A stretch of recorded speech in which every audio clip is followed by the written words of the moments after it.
They run with Hines. And he's brought down just outside of the 10 at the 11.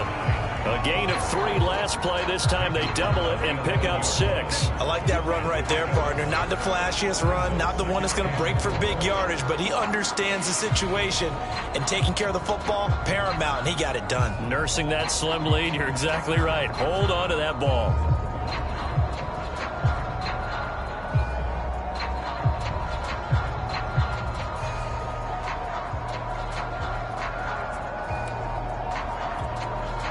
The last run got 6. Now 2nd and 4. This is Hines. And the stop will come inside the 5 at the 4. How about this offensive line? They're really starting to establish themselves, take over this game. And before the series began, I know exactly what was said in the defensive huddle. Guys, we got to get no less than a 3 and out. Let's get off the field.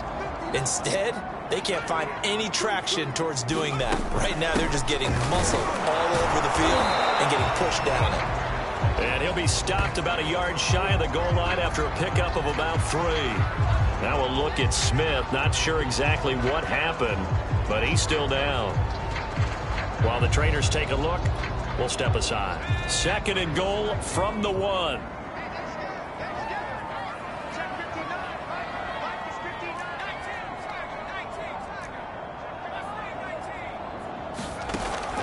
Now they'll switch it up here and look to throw.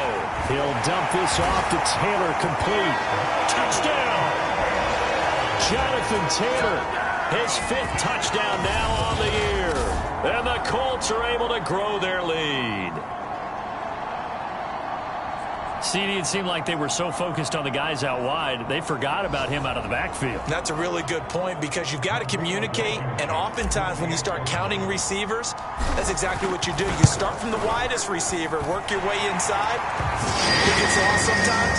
The back in the backfield. That's exactly what happened there. And he got into the end zone. Extra point by Blankenship is up and good, and his guys will take a 10-point lead.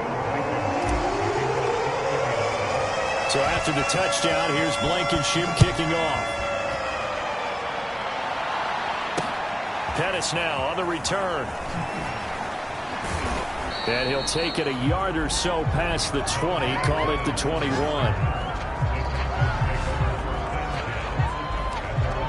Houston set to take over. And the script really is flipped for them. The momentum on the other sideline, and now they have to try and battle back from a 2-score deficit. Watson will bring up the Texans here, 1st and 10 at their own 21. Throwing to start the drive. Watson. And this one is incomplete. We've seen that the deep ball's been a part of their game plan all afternoon, but they've had trouble hooking up on it, unable to successfully find the end zone over the top. To throw once more on 2nd and 10. Watson getting this ball out wide for Davis. And able to break one tackle, but then quickly brought down. But a nice little gain.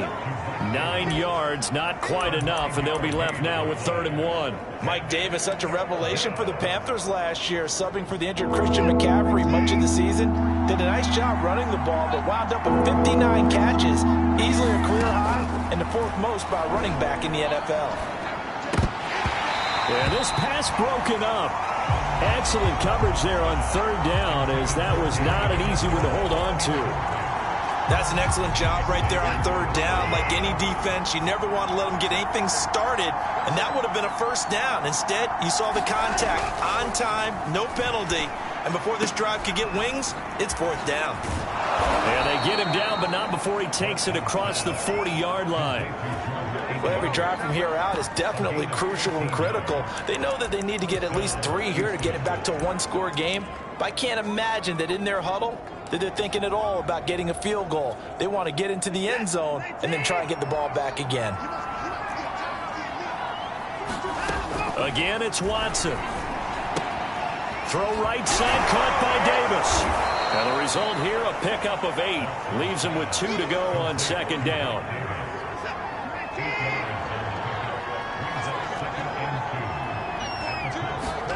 Looking to throw again on second down. Watson working the middle, and he's got it complete to Akins, the tight end. And they'll get him to the ground. He has another first down at the Colts 36.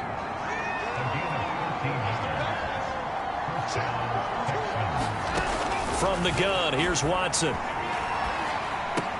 And it's caught here, Amendola. And inside the 20 before he's brought down. This defense has certainly had an outstanding second half, haven't they? I know they just gave up a first down there, and for the offense, they're hoping that that's something that they can jumpstart with and maybe start to move the ball a little bit better. But it's been tough sledding for them here the entire second half. 2 minutes left to play in this football game here on EA Sports.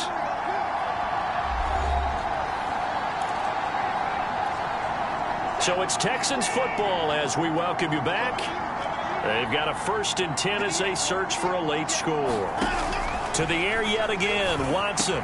This is caught, and he couldn't quite get there. Tackled down at the 1. First down now, but that clock rolling. Now here's a look for the end zone, but that one's going to wind up incomplete. Whew, that's certainly not the worst thing. It stops the clock and lets your offense catch its breath and lets us exhale a little bit. Now I expect them to call a couple plays in the huddle, so they're ready if a tackle happens inbounds.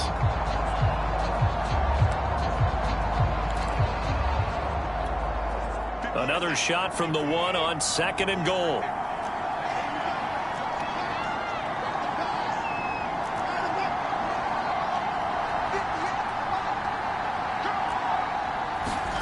To throw, Watson. And this is caught now for a late touchdown. So hold everything here. This one's not over yet.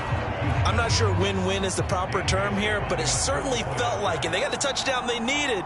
But if I'm on the defensive side of the ball, okay, you got the touchdown, but it sure took you a long time. Yeah, because offensively there, you're probably hoping for a 1 to 5 play drive. That one ate up a little more time than they were hoping. You're exactly right. And if you have that 1 to 5 play drive, you actually build up momentum and even more hope. When they had to slog their way downfield, they got the touchdown, but it's almost like, yeah, you know, doesn't feel right. Exactly.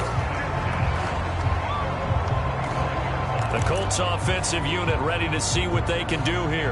And this game not quite over yet. And we'll likely see them take all 3 timeouts defensively, so they can't just kneel this one out. They're going to have to try to run a few plays. You're exactly right. They've got to get a first down and make them use up all their timeouts in order to feel like they have this one in hand. Now it looks like he'll throw here. And that one drops down, incomplete. Good coverage there, forced the ball free, and it's 2nd down.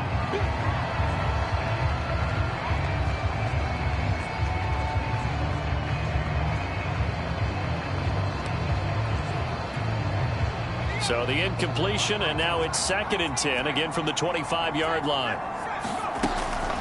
They'll look to throw. Flush to his right.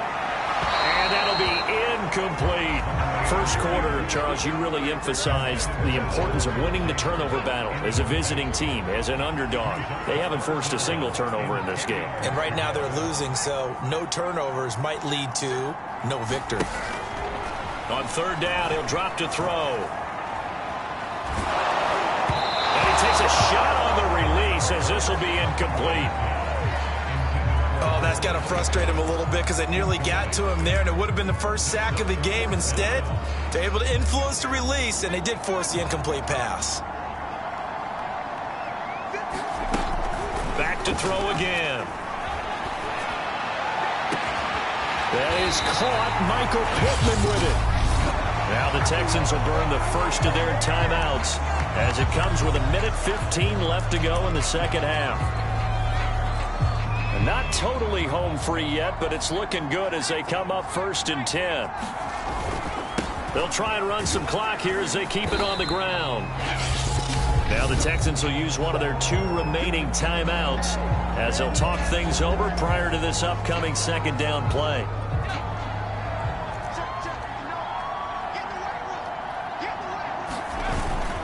They go to the ground again with Taylor. And he's going to get this inside the 30.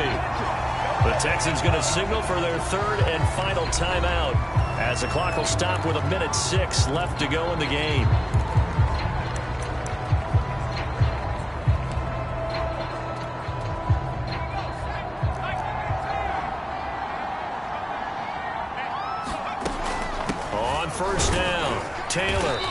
And he'll go down here right around the 23-yard line. 82 yards rushing for him now as he has been tremendous all day long. So they come up on second down. If they can get another run like we just saw, would likely put an end to this thing. And he'll get him inside the 15 down to the 14-yard line. Well, that's a carry they have to be satisfied with. And throughout this game, they've been satisfied with what he's given them. Whenever they've needed a big run, a first down, he's the guy they've turned to. And it doesn't matter what the defense thinks. They've got the confidence to keep handing it to him and keep picking up good yardage. Here's 2nd and 9, just a yard on that last run. Back to throw here. To the goal line, but it's incomplete. They got the win last week despite not having any interceptions. Tried to come up with one there, could not. But there's a stat category called PBU, pass breakup. That's important too, and they got one. Yeah, there's no doubt about it because at least you're there, knocking the ball away. Offense isn't possessing it, making plays downfield. And you just continue to harass the receivers, harass the quarterback, and maybe the big play does occur down the road. So this one winds up an Indianapolis victory. And you look back over the score sheet, interesting. A very clean game, no turnovers by either side. An absolute rarity when we watch games now because defenses have put such an emphasis on taking the ball away. Well, what we saw here was offenses spending their time saying, look, you know they're coming for it. Ball security is paramount. So they worked on that, not just a week of practice, but I'm sure all during training camp. Make sure when you have it, tuck it away because danger lurks everywhere you turn. So for the Colts, their good start continues as they get their record up to 4-2. And they will hit the road next week for a date with the San Francisco 49ers. Meanwhile, for Houston, they can't quite seem to turn things around as they fall into 2-4 now on the year. And they'll try to rebound next week as they head to Glendale to take on the Cardinals. I'm Brandon Gaudin. Certainly have to thank Charles Davis, my broadcast partner, and our entire crew. We'll catch you next time right here. It's the NFL on EA Sports.